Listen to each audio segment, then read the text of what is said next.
Olá, sexto ano. Eu espero que esteja tudo bem com vocês.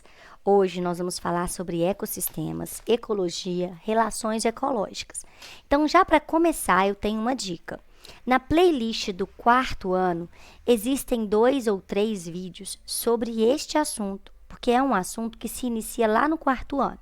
Então, como sugestão de atividades, eu gostaria que vocês retomassem este assunto, principalmente aqueles que, quando eu estiver falando no vídeo, não estiver entendendo muito a respeito do assunto. Retoma o assunto no quarto ano.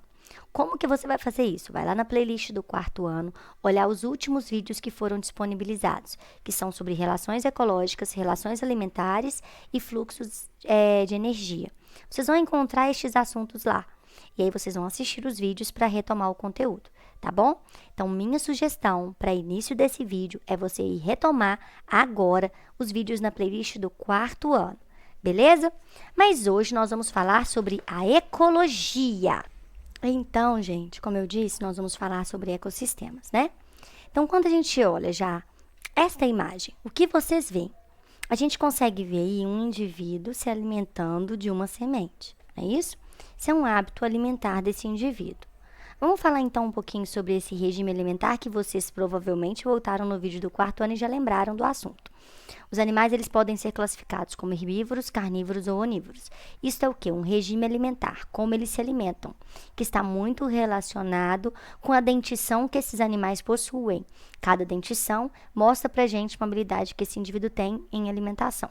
Os herbívoros eles podem ser classificados de inúmeras formas, os carnívoros também e os onívoros não. Nos onívoros é só onívoro mesmo, né? Nós vimos também lá no vídeo do quarto ano, e um conteúdo do quarto ano, só estou retomando, que nas cadeias alimentares nós podemos classificar os indivíduos como produtores, consumidores primários, secundários e terciários, e mais, como consumidores quaternários, e assim por diante. E viram também que os carnívoros podem ser classificados os herbívoros podem ser classificados em granívoros, frugívoros, roedores.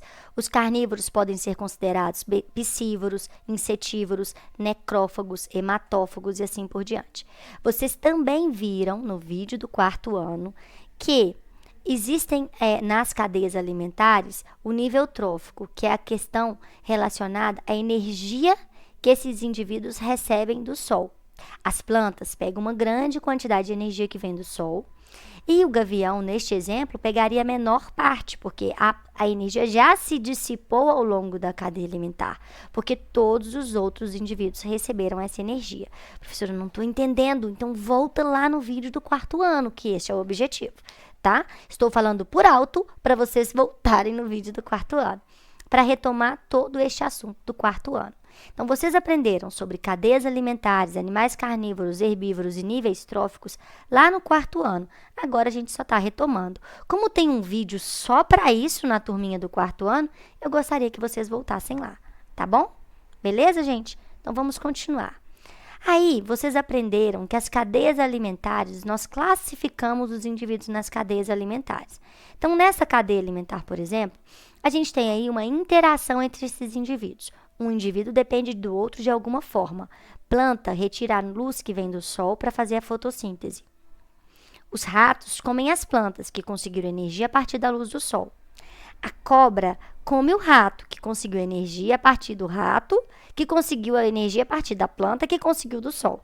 E assim é uma cadeia, uma interação, uma forma que tem dos indivíduos acabarem um dependendo do outro, sempre necessitarem interagir com outro indivíduo, seja ele um animal, seja ele um vegetal, seja ele um micro-organismo, como é o caso dessa cadeia alimentar, que todos os indivíduos vão também servir de alimento para os decompositores. Então, toda essa cadeia alimentar, ela interage uma parte com outra. E como que a gente lê uma cadeia alimentar? Quem reviu o vídeo do quarto ano, ou reviu o conteúdo todo do quarto ano sobre relações alimentares, já sabe do que eu estou falando. A setinha significa serve de alimento para. Então, quando eu for ler essa cadeia alimentar, como que a professora vai ler? Vai ler assim, ó, planta serve de alimento para o rato, rato serve de alimento para a cobra, cobra serve de alimento para o leão, leão serve de alimento para os decompositores. Os decompositores, eles no final de todo o processo, né, deles alimentarem de qualquer indivíduo da cadeia alimentar, eles se alimentam de qualquer indivíduo da cadeia alimentar, né? Eles repõem todo esse alimento que eles conseguiram a partir desses indivíduos para o solo. E aí as plantas obtêm energia, né, para o processo de fotossíntese, também retirando coisas que veio do solo, como sais, minerais e vitaminas. Então, as plantas, elas vão servir de alimento para o ratinho, mas depois, na historinha toda, o ratinho vai servir de alimento para a planta lá no inicinho do processo dela de fotossíntese, quando ela retirar do solo água e sais minerais. Então, é um ciclo. Na natureza, tudo vai acontecer num ciclo, em um indivíduo interagindo com outro indivíduo. E aí, vocês viram também no vídeo do 4º ano que os animais, eles conseguem energia que vem do sol, né? E o primeiro indivíduo que consegue a maior parte de energia é justamente quem produz, que é a planta. E a energia, ela vai diminuindo ao longo das cadeias alimentares, porque o ratinho vai comer a planta que conseguiu a energia que veio do sol.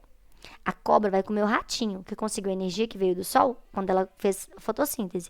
E assim por diante. Então, a energia ela vai se dissipando até a gente não ver mais essa energia assim tão forte numa cadeia alimentar.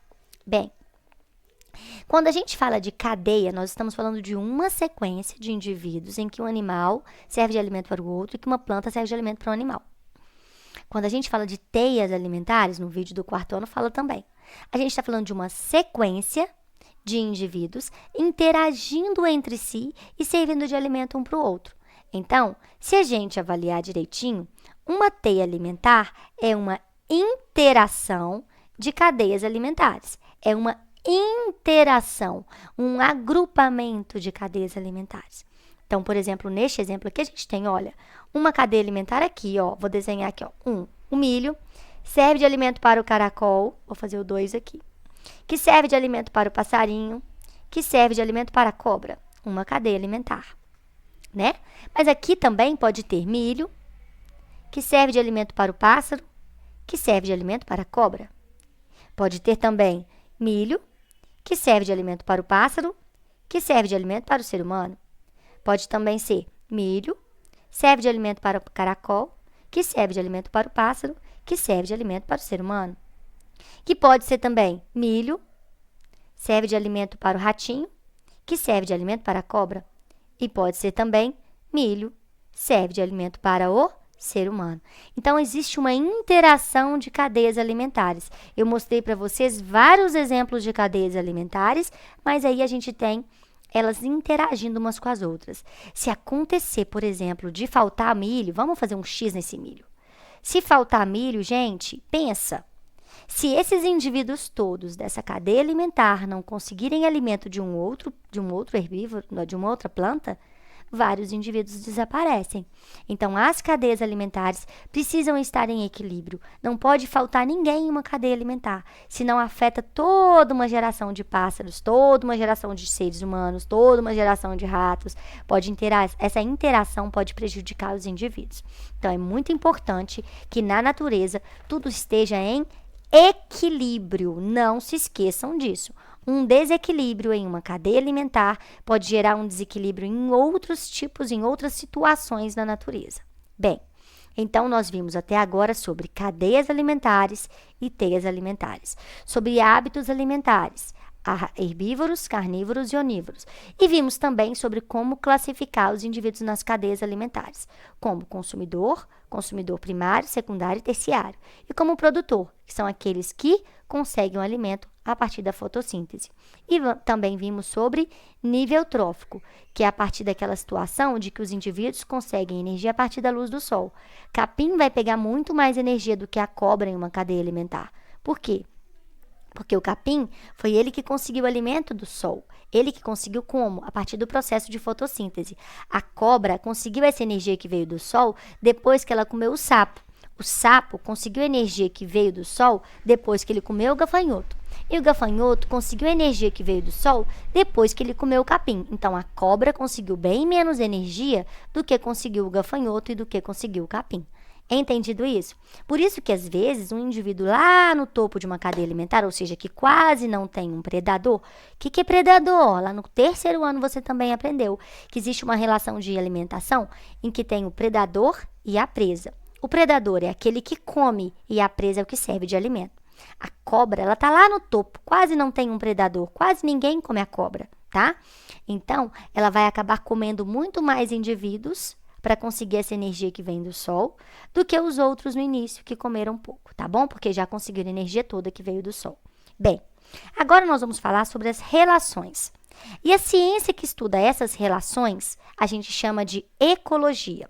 A palavra ecologia significa estudo da casa, tá? E aí, o que significa isso? Quer dizer que está estudando o lugar onde se vive, o lugar onde a gente vive. A ecologia, então, vai estudar um ecossistema. O ecossistema, na verdade, é um conjunto de coisas vivas e não vivas interagindo. Como, por exemplo, quando eu falo de plantas, as plantas precisam da água, da luz do sol, da umidade do ar, dos nutrientes que estão no solo. Então, são coisas não vivas, mas para que ela sobreviva, ela precisa desses fatores. E esses fatores nós chamamos de fatores abióticos. E os seres vivos na natureza nós chamamos de fatores bióticos. Então, um ecossistema ele é um conjunto de coisas interagindo entre eles, tá? Que coisas são essas? Os componentes bióticos e os componentes abióticos.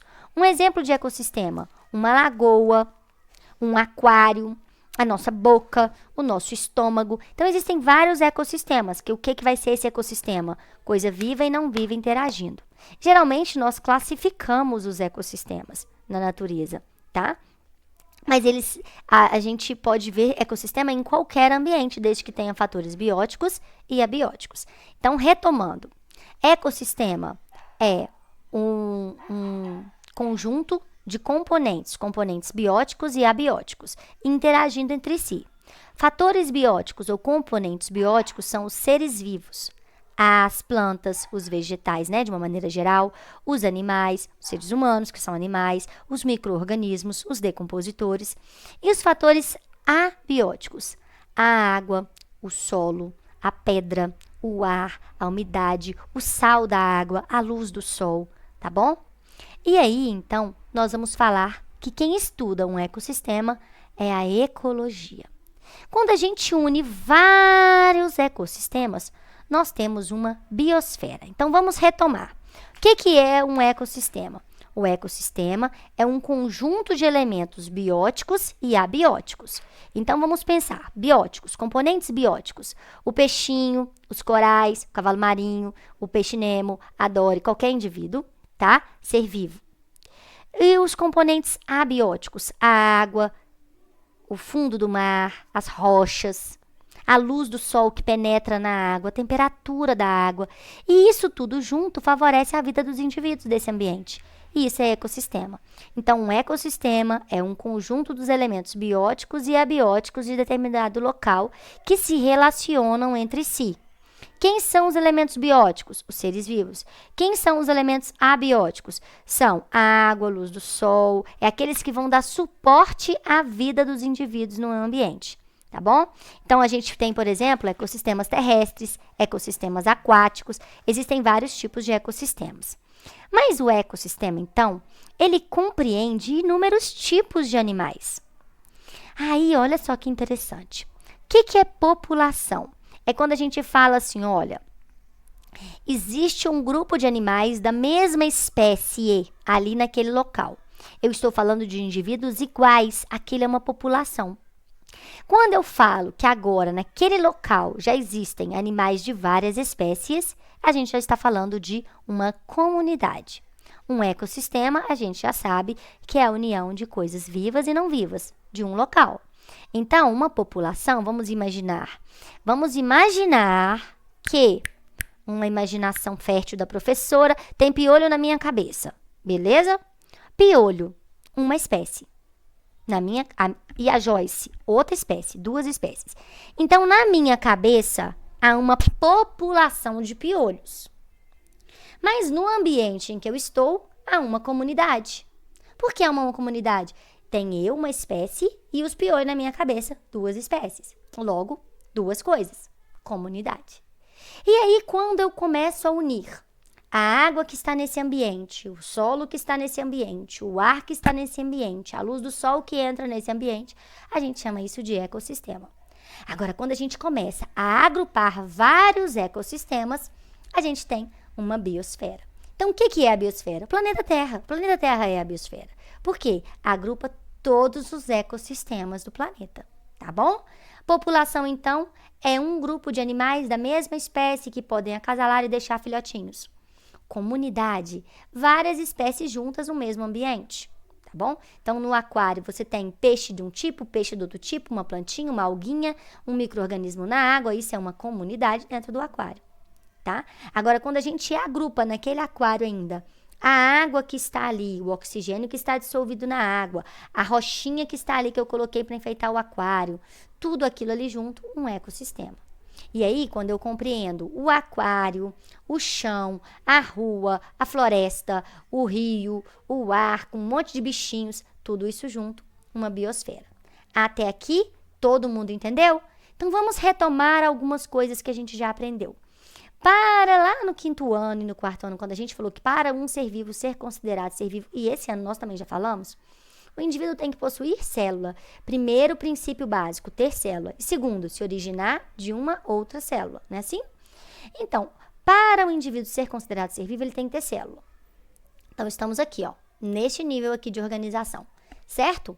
Mas uma célula, ela é formada por pedacinhos ainda menores, que a gente chama de organelas.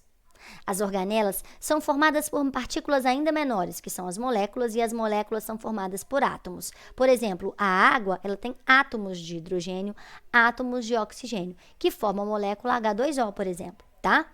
E a célula, ela é formada por água, por sais minerais, por várias outras substâncias. Células agrupadas, várias células juntas, juntinhas, uma unidinha na outra, a gente chama de tecidos.